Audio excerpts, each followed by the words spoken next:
Bonjour, aujourd'hui dans le cadre de cette courte vidéo, nous aborderons les sujets de la prise de notes et de la lecture efficace. Savoir s'organiser consiste à pouvoir tirer le meilleur parti de son temps d'étude. Il est donc essentiel de savoir prendre des notes et faire ses lectures de manière efficace.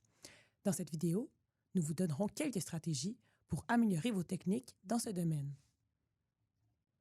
Que ce soit sur du papier ou sur un ordinateur, la prise de notes pendant les cours est essentielle pour la réussite. En prenant des notes, on retient plus efficacement la matière, on s'oblige à se concentrer sur le cours et on développe du même coup du matériel très utile pour la préparation aux examens. Pour prendre des notes de manière efficace, il faut savoir quoi noter et comment le faire. La prise de notes se perd donc en 3 moments clés. Les 3 moments clés pour une prise de notes efficace sont avant, pendant et après le cours. 1. Avant le cours. Commencez par consulter le plan de cours pour savoir quel sera le thème de la semaine et quelles sont les lectures obligatoires. Gardez en tête le thème de la semaine en faisant vos lectures, puisque cela vous aidera à comprendre pour quelles raisons le ou la professeur vous fait lire ces textes et vous pourrez plus facilement faire des liens entre les articles à l'étude. Faire vos lectures préparatoires vous permettra aussi de vous familiariser avec le ou les thèmes, le vocabulaire et la matière de la séance. 2. Pendant le cours. Il est important d'avoir le matériel nécessaire pour la prise de notes et d'éliminer toute distraction possible en mettant par exemple son téléphone en mode silencieux et en le rangeant hors de notre champ de vision. Ensuite, commencez toujours vos notes en inscrivant la date et le numéro du cours de la séance afin de plus facilement vous retrouver par la suite. La prise de notes comme telle va dépendre du style de cours donné par le ou la professeur. Lors de la prise de notes, utilisez des symboles pour mettre en évidence les informations importantes, des abréviations et des termes simples et directs.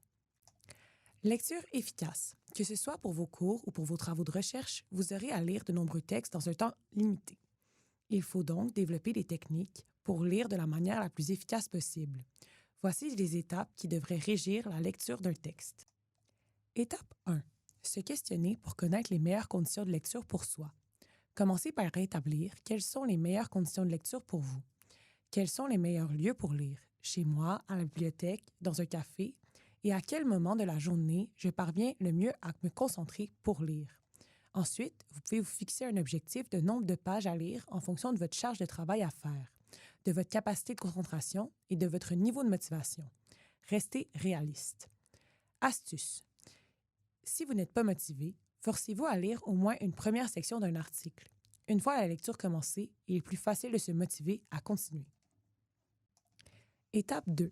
Déterminer son objectif de lecture. Avant d'entreprendre la lecture, il est essentiel de déterminer pour quelles raisons on lit le texte. L'objectif de lecture va ensuite déterminer notre méthode et notre stratégie d'analyse du texte. Par exemple, lorsqu'on fait une lecture obligatoire pour se préparer à un cours, l'objectif principal est d'avoir une idée globale du texte et du sujet. On peut donc noter brièvement quelles idées sont contenues dans chaque section.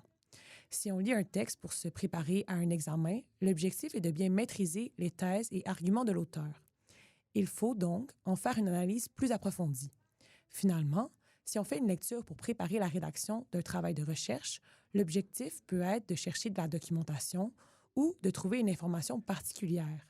Dans les 2 cas, on peut se permettre de lire seulement les sections du texte qui nous semblent pertinentes. Étape 3. Lire son texte. Un texte académique ne se lit pas forcément comme un roman du début à la fin. On commence d'abord par survoler le texte en identifiant les sections et les intertitres afin de se familiariser avec sa structure globale. On peut ensuite lire l'introduction et la conclusion. Cela permet d'identifier l'intention de l'auteur, la problématique et la thèse défendue. C'est alors qu'on peut y aller d'une première lecture continue, pendant laquelle on peut s'interroger sur le but de l'article, son hypothèse, les principaux arguments et les concepts clés. Conseil. Mieux vaut limiter le surligneur à environ 10% du texte. Annoter avec un crayon peut être encore plus profitable. Vous pourrez encercler, souligner, encadrer, numéroter, écrire les idées principales en marge, etc. Pour gagner de la vitesse, développez un système de codes et d'abréviations.